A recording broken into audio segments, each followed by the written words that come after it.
Hi guys, it's Pinay Eats here, your Pinay vlogger, and this is Lulu. Lulu, say hi! I just wanna shout out Indie Music Fest. It's happening on November 8, guys. That's a Saturday. This coming Saturday is sa Aurum Event Center.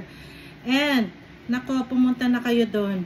Kung may hangover pa kayo sa ASAP, doon nyo na lang ituloy, guys. Doon sa Aurum. Dahil, nako, magagaling na banda ang nandun, ang ating mga local artists dito sa Vancouver.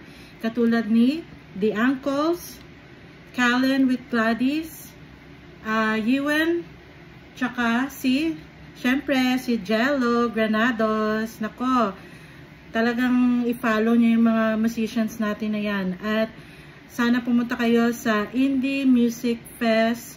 Supportan natin ang ating mga local Filipino artists. Right, Lulu? Dito sa Vancouver. At yan ang kanilang first movement. So don't forget, November 8, punta kayo doon. Nandun din si Pinay Eats. Kung gusto nyo magpa-shoutout. Okay, thanks guys. Bye! Say bye!